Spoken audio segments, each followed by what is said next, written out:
¿Qué tal, estimados amigos? La situación, como sabéis, a nivel económico en general es bastante peliaguda y a medida que van pasando los días nos vamos haciendo a la idea sobre cuál va a ser la manera en la que la economía va a relanzarse y qué es lo que puede ocurrir entre medias realmente si se van a quedar por el camino cosas que antes teníamos y vamos a perder. Y desde luego la industria del automóvil no es para nada ajena a una situación tan delicada, tan especial y tan distinta, que es lo importante. El hecho de que no haya muchos precedentes en los que se produzca una desconexión prolongada, aunque por prolongado entendamos solamente semanas, para luego volver a conectar esta grandísima maquinaria que es la economía. Hace poquito que he estado viendo la serie Chernobyl,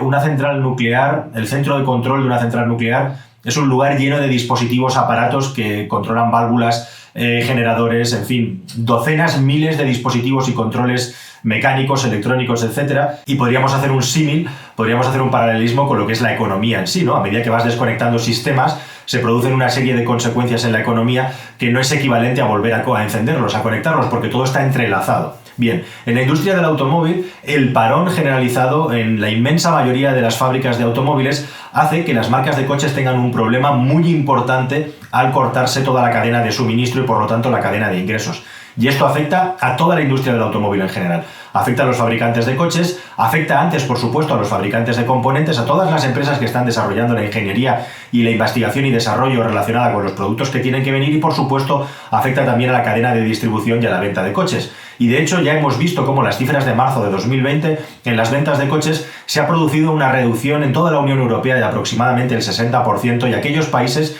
en los que la crisis ha empezado a afectar, la crisis sanitaria ha empezado a afectar antes, lógicamente ha habido un descenso más importante de ventas, con tres países a la cabeza como son Italia, Francia y España, que son los tres países que están situados además en el sur de Europa y que están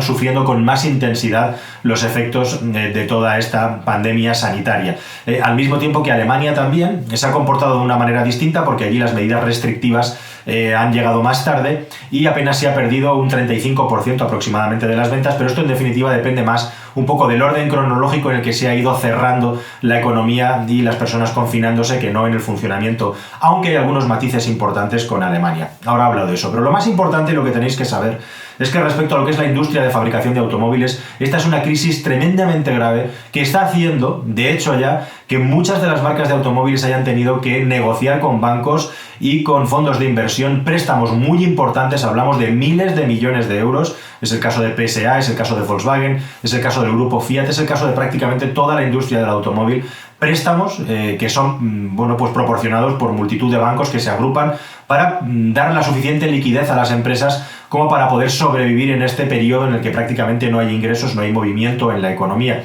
Y esto es una cosa muy parecida a lo que le ocurre a cualquier empresa a mayor o menor escala. Esto está sucediendo en la industria del automóvil y es curioso porque leía un artículo muy interesante sobre una maniobra muy parecida que ha tenido que hacer el Corte Inglés. Ha tenido que pedir un préstamo de más de 1.000 millones de euros para poder seguir sobreviviendo al tiempo que hacía un ERTE y mandaba a casa aproximadamente el 75% de su plantilla. Y es el hecho de que, por ejemplo, una empresa como el Corte Inglés, desde un punto de vista financiero, pues va bastante justita, ha tenido que firmar y negociar con los nuevos acreedores, con los bancos, unas condiciones en las que se compromete a reducir mucho los gastos estructurales del grupo para poder devolver el préstamo para que le salgan los números. Y si uno extrapola esto, una empresa muy grande como el Corte Inglés, que tiene prácticamente 100.000 empleados, a la industria del automóvil, se puede encontrar algo parecido. Es decir, todos estos préstamos, todo lo que está ocurriendo y todas las pérdidas, ¿cómo van a influir cuando se relance la economía en lo que es la estructura de las marcas de automóviles y la fabricación de coches? Ahí está la gran cuestión. Esto no es apagar un interruptor económico y volverlo a encender. Hay un montón de gastos, hay un montón de cargas que las empresas tienen que seguir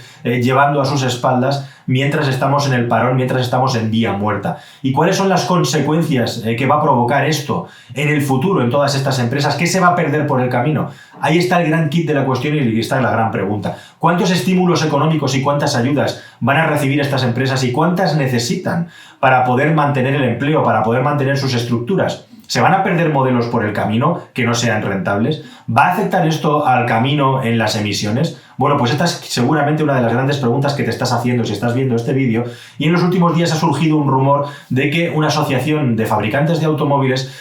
había mandado una carta a la Unión Europea en la que ya estaba pidiendo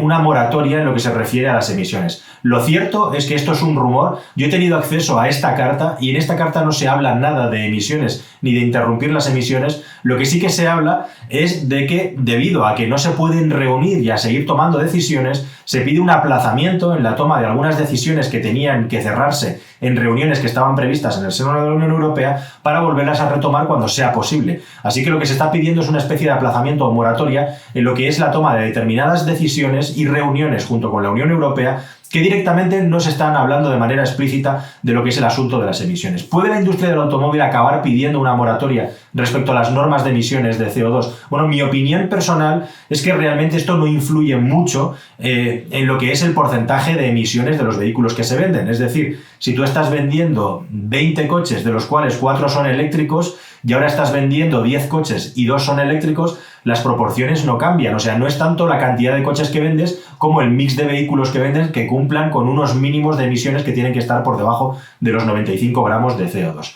Ahora bien, puede, en tanto en cuanto estos vehículos son más costosos de adquirir, hacer que en el futuro los automovilistas, los usuarios, nosotros los consumidores, prefiramos comprar coches más económicos de lo que teníamos pensado porque nos hemos metido en una crisis económica y por lo tanto ya no se vendan tantos vehículos eléctricos o electrificados. Bueno, pues eso bien podría ocurrir. Y si eso ocurre, desde luego, tendríamos un problema en el que habría que revisar, como digo, las emisiones de todos estos vehículos. Así que todo esto está en el aire, todo esto se está mirando y no hay que perder de vista que esto podría llegar a suceder. Es decir, que al final, por una cuestión puramente de poder adquisitivo de los compradores, tenga que haber esta moratoria porque realmente no se llega al nivel, digamos, de emisiones de compra de coches, pero más por una cuestión de poder adquisitivo que por una cuestión de estructura de la industria. Por parte de la estructura de la industria, yo creo que sí que puede afectar al hecho de que algunos productos que no sean rentables o que no eran tan rentables o que no eran, digamos, tan acuciantes de sacar al mercado, que no eran prioritarios, acaben saliendo con retraso o directamente se cancelen